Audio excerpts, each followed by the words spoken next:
தாய் கொடுத்த தாய்ப்பாலுக்கு வணக்கம். என் தாய்க்கே தமிழ் கொடுத்த தமிழ் பாலுக்கு வணக்கம். மொழி என்றால் என்ன அப்படிங்கிறதுல, முத்தமிழ்னா என்ன அப்படிங்கிறதுல ஒரு பகுதி விகுதி, அதுக்கப்புறம் அதாவது வாசக், படியா, பச்சா, தவுன், ஹீரா, பகுத், மூர்க், சாப், யாத், மத், தில், டன், தின், பையா, கியா, இதெல்லாம் விகுதியில் வரக்கூடியது. இது என்னன்னு தெரியாது. பகுதி, பகுத், மூர்க், சாப், யாத், மத், இதெல்லாம் பகுதியில் வரக்கூடியது. வாசக், படியா, பச்சா, தவுன், ஹீரா, இதெல்லாம் ஒரு அந்த பகுதி இலக்கணத்துல 10 இருக்குல்ல, அதுல ஒண்ணுல வரக்கூடியது. இதெல்லாம் தெரியாது பார்த்துருங்க. இப்போ நான் சொன்னால இதெல்லாம் என்னன்னு சொல்ல தெரியாது. அதுக்கப்புறம் சொன்னதுக்கு அப்புறம் தெரியும், புரியும். ஆனா முழுமைப்படுத்தினதுக்கு பிறகு என்னன்னு தெரியாது. பாருங்க, இப்போ வாசக் கூட்டல் கதவு, வாசக் கதவு. இப்போ படியா, நல்ல, நல்ல கூட்டல் படியா, நல்லபடியா. பச்சா கூட்டல் குழந்தை, பச்சை குழந்தை. தவுண்டு கூட்டல் ஓடு, தவுண்டோடு. ஹீரா கூட்டல் பெண், ஹீரா பெண். இப்ப புரியுதா? வாசக்கதவு, நல்லபடியா, பச்சை குழந்தை, தவுண்டோடு, ஹீரா பெண். இது தெரியும், ஆனா என்னன்னு சொல்ல தெரியாது. இப்ப அடுத்த பகுதியில பகுத் கூட்டல் அறிவு, பகுத்தறிவு. மூர்க் கூட்டல் தனம், மூர்க்க தனம். சாப் கூட்டல் பாடு, சாப்பாடு.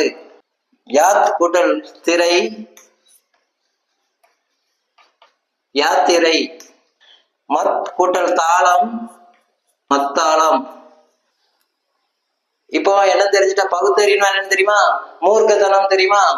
மூர்க்கதனம்னா தெரியுமா? சாப்பாடுனா தெரியுமா? யாத்திரைனா தெரியுமா? மத்தளம்னா தெரியுமா? மத்தாளம்னா தெரியுமா? ஆனா தெரியும், ஆனா சொல்ல தெரியாது. உள்ள கூட்டல் உள்ளத்தில், தன் திரு, திரு கூட்டல் தன், திருடன். உள்ளம் கூட்டல் தின், உள்ளத்தின். பையா கரு கூட்டல் பையா, கருப்பையா. கியா வைத்திருக்கியா கூட்டல் வச்சிருக்கியா. இது கேள்விக்குறி. பாருங்க, இப்ப எல்லாம் முழுமைப்படுத்தியாச்சா? இப்ப தெரியும், ஆனா என்னன்னு சொல்ல தெரியாது. இதுதான் நிலைமை. தமிழ்நாட்டோட நிலைமை, தமிழோட நிலைமை. தமிழ்நாட்டுல இதுதான் நிலைமை. இந்த லட்சத்துல இருக்கு. யாராவது இதுக்கு பதில் பார்ப்போம். யாருக்குமே தெரியாது. எவ்வளவு இலக்கணம் வச்சிருக்க? எவ்வளவு இலக்கணம் வச்சிருக்க? யாருக்கா இந்த இலக்கணத்தை பயன்படுத்தி சொல்லுங்க பார்ப்போம். இதனாலதான் பிரதமர் நரேந்திர மோடி ஐயா தலைமையிலான பிஜேபி அரசு ஹிந்தியை கொண்டு வரணும்னு சொல்லுது. ஏன் அப்படின்னா, அம்பேத்கர் ஐயா சொல்லியிருக்காரு, நாடு முழுக்க ஹிந்தி கொண்டு வரணும் அப்படின்ட்டு. இதனாலதான் ஹிந்தியை கொண்டு வர சொல்லுவாங்க. இதுக்குதான் நீங்க பதில் சொல்லிருங்க பார்ப்போம். சும்மா ஹிந்தி எதிர்ப்புன்னு போராடி இருந்தா அவர் என்னைக்கு பாடம் படிக்கிறது? கேள்வி கேட்டா மண்டே சொல்லியலா? அப்படிலாம் என்னெல்லாம் சொல்லக்கூடாது. இது பிரதமர் மோடி ஐயா காலம். ஹிந்தி அந்நிய மொழிலாம் கிடையாது, நம்ம மொழிதான் ஹிந்தி. முத்தமிழ்ல வரக்கூடிய 3 தமிழ்ல ரெண்டாவது வர்ற தமிழ் ஹிந்தி. இது ஹிந்தி படிக்க வேண்டியது கட்டாயம். இது கட்டாயம்னு கிடையாது, இது நம்மளோட தலையெழுத்து. படிச்சே ஆகணும், இல்லைன்னா இதுக்கு பதில் சொல்லுங்க. சும்மா போட்டு எப்ப முதல்ல ஹிந்தினா ஹிந்தி படிச்சாதான் இதெல்லாம் தெரியும். கேள்வி கேட்ப மண்டே தெரிஞ்சுட்டு இருக்கிறதா?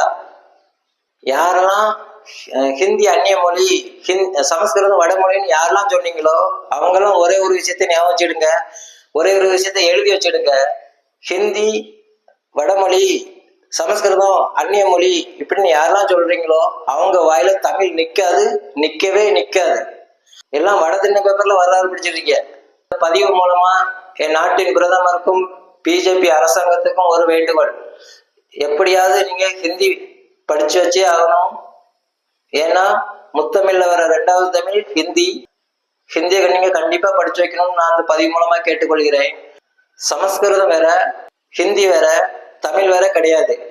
பதம் வேற, பகுபதம் வேற, பகாபதம் வேற கிடையாது. ரெண்டுமே ஒண்ணுதான். பதம், பகுபதம், பகாபதம், இந்த 3 ஒண்ணுதான். பகுப்பதம் அதுக்கு 6 உறுப்பு, பகாப்பதத்துக்கு 4 உறுப்பு, அப்படின்னா 10 பதத்துக்கு 10 உறுப்பு. ஹிந்திக்கு 6 உறுப்பு. ஹிந்தி பகுப்பத உறுப்புக்குள்ள வரும், பகாப்பத உறுப்புல வர்றது தமிழ், பதங்கிற உறுப்புல வரக்கூடியது, பதங்கிற சொல்லுக்குள்ள வரக்கூடியது சமஸ்கிருதம். சமஸ்கிருதத்துக்கு 10 உறுப்பு, ஹிந்திக்கு 6, தமிழுக்கு 4, மொத்தம் சேர்த்து 10. நம்ம பேசிட்டு இருக்கிறது சமஸ்கிருதம் தான் பேசிட்டு இருக்குமே தவிர தமிழ் கிடையாது. அந்த உறுப்புலாம் தெரியறதுக்காக தான் இந்த கேள்வியெல்லாம் கேட்டேன். இந்தியாவுல மொழி சொல்லி கொடுத்தது யாருன்னா நரேந்திர மோடி ஐயா வந்துதான். தமிழ்நாட்டுல தமிழனுக்கு மொழி சொல்லி கொடுத்தது யாரு அப்படின்னா, தமிழை கத்து கொடுத்தது யாரு அப்படின்னா நரேந்திர மோடி ஐயா வந்துதான் மொழி கத்து கொடுத்தாரு அப்படிங்கிற வரலாறு எழுதல. நான் ஒரு தாய் மார்ல பால் குடிச்சவனும் இல்ல, 14 வருஷம் காட்டுல வாழ்ந்தவனும் இல்ல, 9 வருஷம் 27 தடவை சேலை கட்டினவனும் இல்ல. தர்மத்தின் வாழ்வதனை சூது கவ்வும், பின் இறுதியில் தர்மமே வெல்லும். ஜெய்ஹிந்த்.